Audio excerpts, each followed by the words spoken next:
This is a 2007 Bentley Azure. When this car was new back in 2007, the base price was $331,000. This one was $350,000 with options and shipping, which translates into $413,000 in today's money. Right now, it's listed for sale by Exclusive Automotive Group, the excellent Bentley Aston Martin dealer in the Washington, D.C. area, for $102,888, meaning that this car has lost $313,000 in real value in just 10 years. That's $31,000 a year, or just under $2,600 a month, every month for 10 years. In fact, if you were to assume this car's depreciation curve was linear, it loses $3.61 in value every hour. And since this video has started, it has already lost 6.1 cents to depreciation. Today, I'm going to take you on a tour of a car that cost almost $350,000 10 years ago, and today you can buy it for no more than the cost of a nice Mercedes. As usual, I'll start this tour with a look at all the unusual features and cool quirks of the Azure, and then I'm going to take it out on the road and find out what it's like to drive this car, which, by the way, only has 19,000 miles on it, meaning that it cost the previous owners $16 per mile in depreciation to own this car. Then I'm going to give it a Doug score. For more of my thoughts on the Azure, click the link below to go to autotrader.com/oversteer, where I've also compiled a list of luxury cars currently for sale on AutoTrader that have depreciated more than $200,000.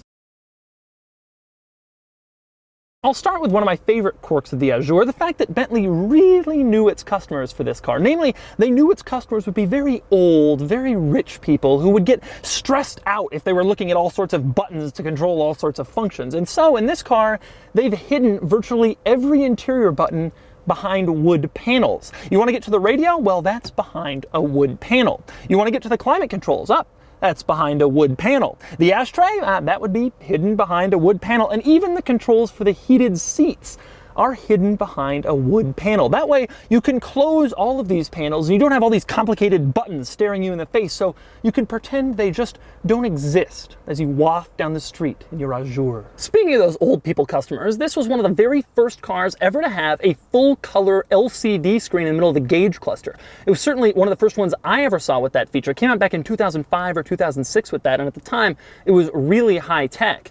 But Bentley didn't want to confuse its old people customers with that newfangled screen, so they kept everything pretty familiar and pretty comfortable. For example, the little arrow that lights up when you put on the turn signal, they could have done anything with that. They could have made it any shape, any size, but they decided to leave it exactly as it was if it had been a light. Just now it's part of a full color screen. One of this car's coolest features is right here in the middle. Now, as you'd expect, there are buttons for all four windows to raise and lower them, and there's a button to drop the top, since this is, after all, a convertible, but there's also one extra button, and it is the coolest button of all. The button right here that lowers all the windows with the press of just one button. But every vehicle should have this. It's so easy, it's such a good idea. Here's how it works.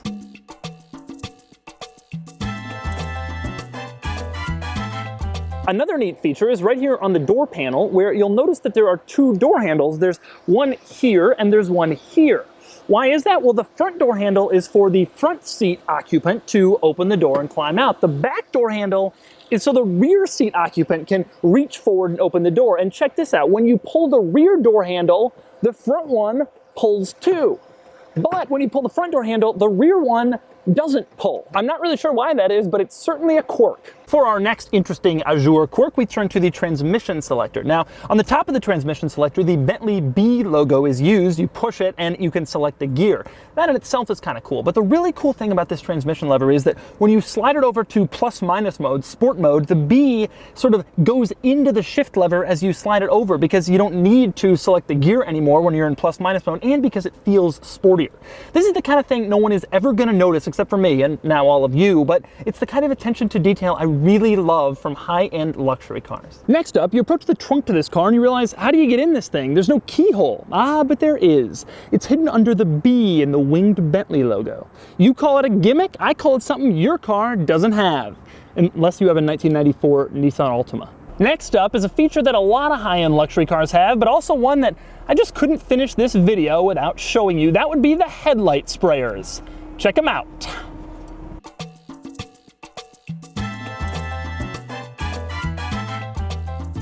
Another interesting thing about this car you'll notice the second you get inside, especially if you're a car enthusiast, is the incredibly low red line.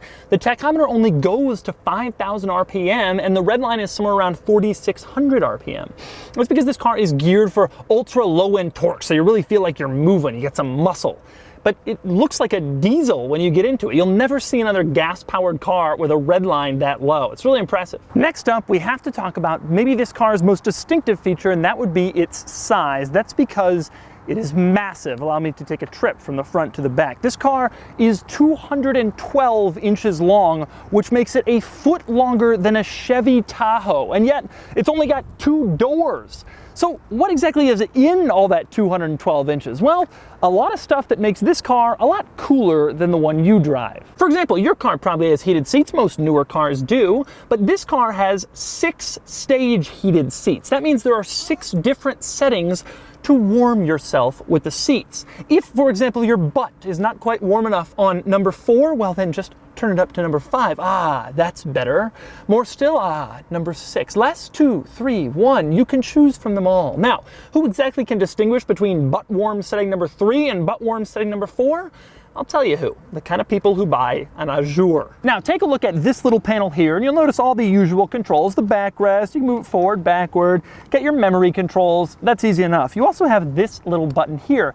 That would control the massage function. Yes, this car will massage you. Now I know a lot of high-end cars have that feature now, but they didn't back in 2007. Now, some other Azure improvements over your boring everyday car can be found in the trunk. To open the trunk, press this little button next to the steering wheel and it automatically pops right open. You come back here and you'll notice 2 especially interesting things.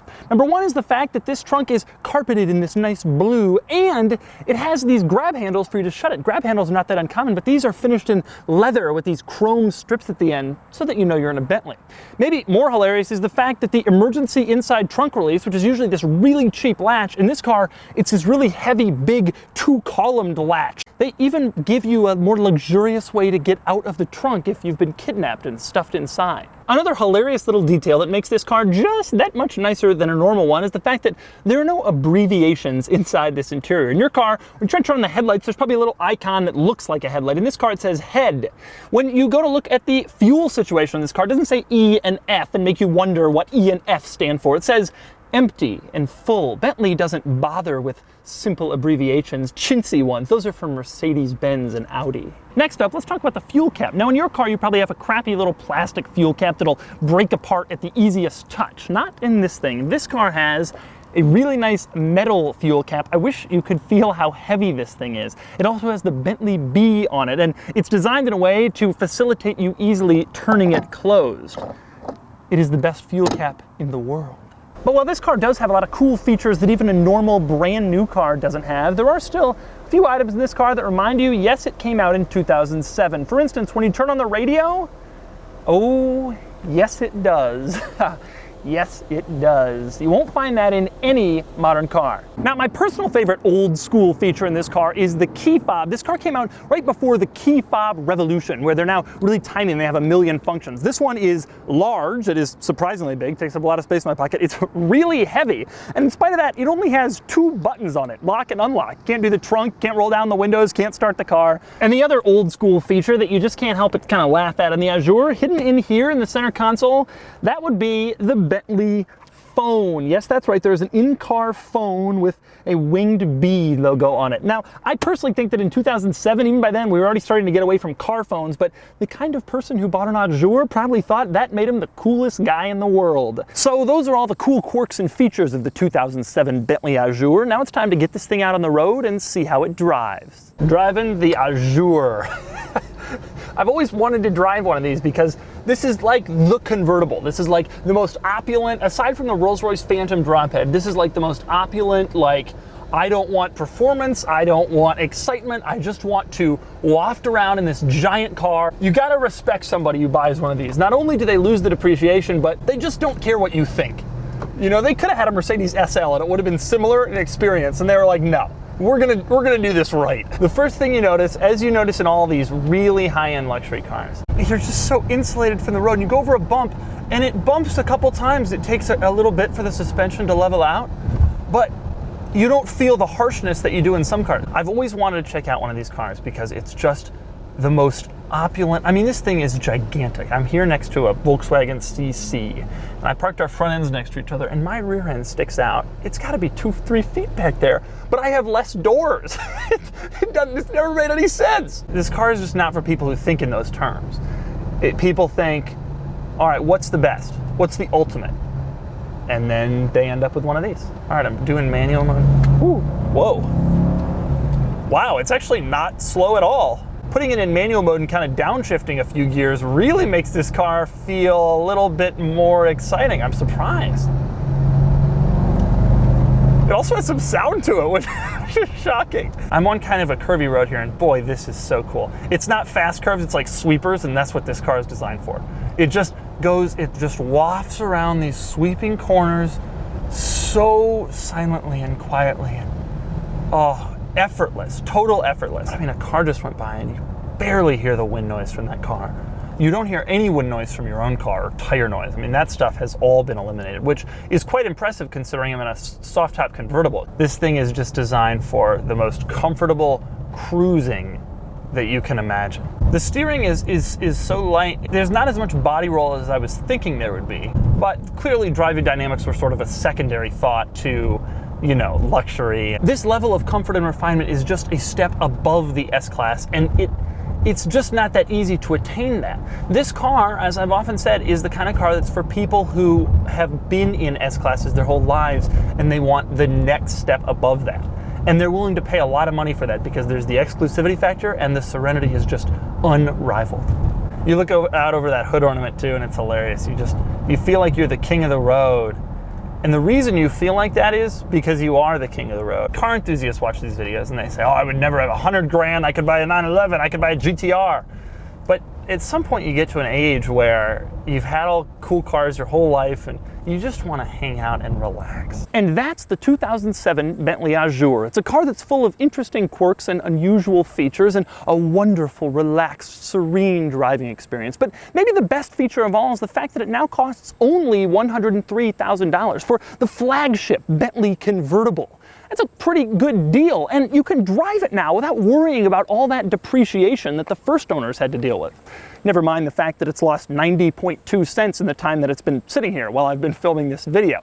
Anyway, on to the Doug score. Starting with the weekend categories and styling, the Azure is a handsome car, but I don't think anyone would call this behemoth beautiful. Still, it's better than average, earning a 6 out of 10. Acceleration is good for a car this size, but its 0 to 60 time of 6.3 seconds means it earns a 3 out of 10.